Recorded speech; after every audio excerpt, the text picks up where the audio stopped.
Reading goals used to fill me with shame. And that's funny because when I first started to get serious about my reading, I placed a lot of trust in them.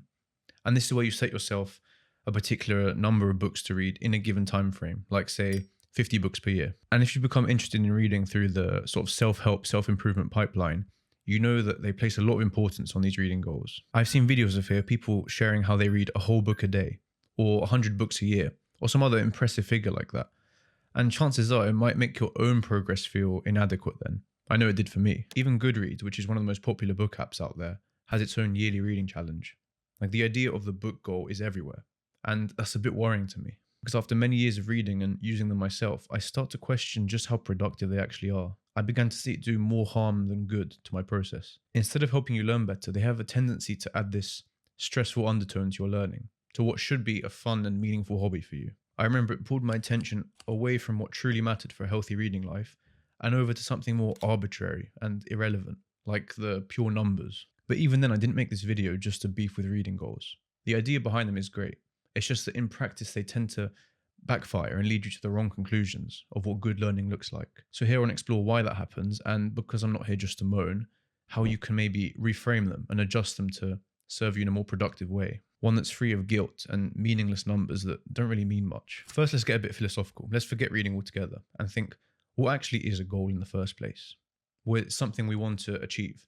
And that means we're not there yet. We're down here and we want to get up here. And in some sense, achieving that goal makes something better. That makes the world better. It makes ourselves better. It's a good thing. And no sane person's goals is willingly going to put them in a worse position than before. You don't wake up one day and think, yeah, I'm going to increase human suffering today. That doesn't happen. And it's weird. We don't want that. So what if we take that thinking and then apply it to our reading goals? Are they putting us in a better place than before? We have to judge them on how good they are as a goal, because we have the tendency to blindly follow them just because everyone else is doing it. Reading goals reward volume. The ultimate aim is to read more. And is that what you want in your reading life? Yeah, of course. There's thousands of books out there that you want to read and you want to get through them. Naturally, the more you can check off your list, the more wise you become and the more satisfied you'll be. That just makes sense. But is that then the case closed? Not quite. Because this assumes that the more individual books you read, the more we learn, which is not necessarily true. And I know that sounds weird, but bear with me. Now, at the start of this year, Goodreads suggested that I set a goal for myself, the 2024 yearly challenge. And I was like, yeah, all right, why not? So I put it at 30. And I thought that was optimistic, but realistic. It was doable. And what, we're halfway through the year now, and I'm in the single digits. And there's no way in hell I'm reaching the 30 mark by the end of this year. That's not happening. And then you will look at that and think, clearly that's a failure, right? And I mean, yeah, on paper it is, but I don't feel like it. It doesn't feel like I failed. I picked good books. I read slowly. I took detailed notes. And at the end of the day, I walked away with a deep understanding of the book. And chances are you do something similar. You pause, you reflect, you write stuff. You give yourself the time to think and to reflect and contemplate these things. That's all incredibly slow. That's going to bring your pace way down. But then who in their right mind would say that's a failure or a waste of time? You're doing exactly what you set out to do, which is to gain wisdom and better yourself. So how can that be a failure? And of course, that begs the question, why are we putting so much value on this arbitrary number that we set ourselves? And that's just the tip of the iceberg. Like, what about big books? Or what about books that are really dense with ideas and take ages to get through? If you're feeling optimistic and you say, yeah, I'm going to read 25 books this year, but then you throw in War and Peace, you throw in some of Victor Hugo's stuff, you throw in some philosophy, that's not happening. Chances are you're not going to get anywhere near that reading goal because you picked these pretty difficult and long works. And that's fine. It doesn't make sense to punish yourself because you chose the more challenging route. If you really wanted to maximize the number of books you read, you could find 500 cheap thrillers that are super easy to read and just blast through them in the year. But then is that what you want? Is that what makes you accomplished? And is that what helps you get to your goals? I don't think so. There's also the question of note-taking. And if there's any hill I'm going to die on, it's that the best investment for your learning does not happen during the reading itself, but afterwards in the discussion. It happens during the writing, during the contemplation and the conversations. All these gentle processes that take a long time to finish. Now, you've probably finished school by now, but I bet that even though it's been months or years since you finished, you can talk to me in good detail about some of the books you studied. And the only reason you can do that is because you went beyond the reading itself. You asked questions, you had to answer questions on them. and you studied the quotes, you analyzed the characters. All these things you did for months and years. And that just shows you how powerful going beyond the reading is for your learning. Also, the fact I'm arguing this kind of makes me a fraud, because when I say I read every day, that's a half truth. Yes, I'll be reading every day sometimes, but most of the time, I'd say a good 80%, it's just me writing notes or mini essays relating to the book. But why should I change that? Yes, it reduces the number of books I read, but I don't care. It's getting me the results I was looking for in the first place, the learning. Numbers don't matter, it's the insight that counts. So traditional reading goals remove focus from what matters, but there's no excuse to just throw them out the window. They're fun, and they drive you to better yourself and to improve the habit.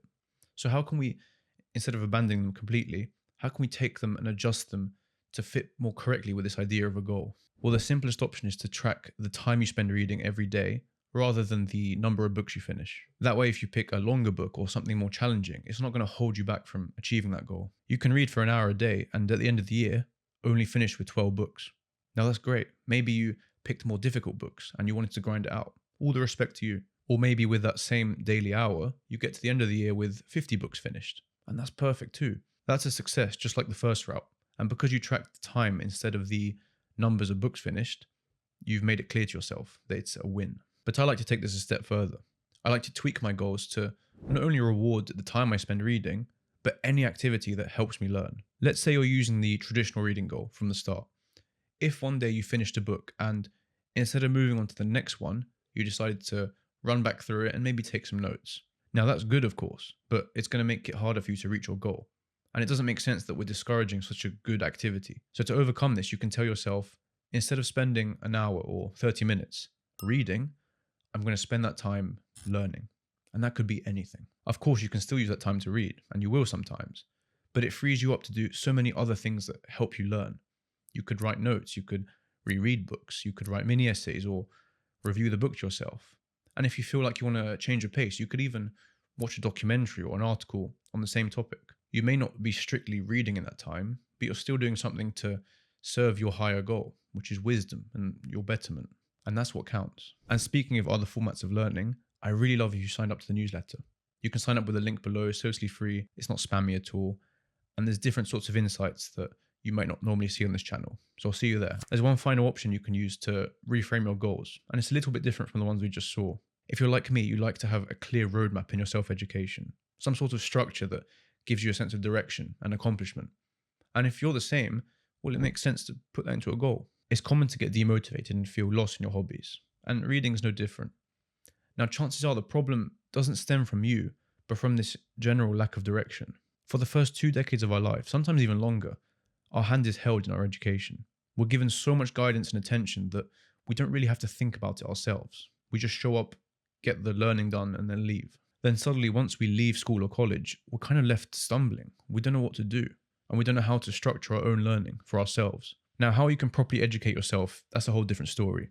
But for now, for these goals, we can almost create a personal curriculum that gives us that sense of direction and that forward-looking momentum. And by that, I mean a curriculum similar to the one in school, except this time it's customized completely by you, according to your tastes and your interests, so it's never boring. For example, you could make yourself a list of topics you care about, ones that you want to explore a bit, and then you do some research and find, like, what are the best books in each of these categories, and you list them down. And suddenly you have yourself a reading plan, and now you have the opportunity to read those books and to check each one off, and you get a little burst of accomplishment each time. You could link that to a time goal. You could say, I want to finish this reading plan next year. But then again, is that the right thing to do? I don't know. Maybe you just want to ease the pressure off and take it at your own pace. And the best part is these plans can be quick. You can pick one to make you an expert on this really niche topic, or you can find something that's huge and a lifelong endeavor. It's brilliant because it's made by you for yourself. Now, I've mentioned this before, but my version of this is the Great Works of Western Tradition. My version of this is the Great Works of Western Tradition list. If you haven't heard of them, this is a famous collection compiled by some really smart guys over at Stanford University. This list includes some of the greatest minds in European history, and many of the works that our society is built upon. Is it perfect? No. Are they the only books I read? Definitely not, because my brain would be fried. But at the end of the day, it's a solid reading list. And that's why I've chosen to make it almost the core of my everyday reading. Even though it's challenging and really damn slow to get through, it's satisfying.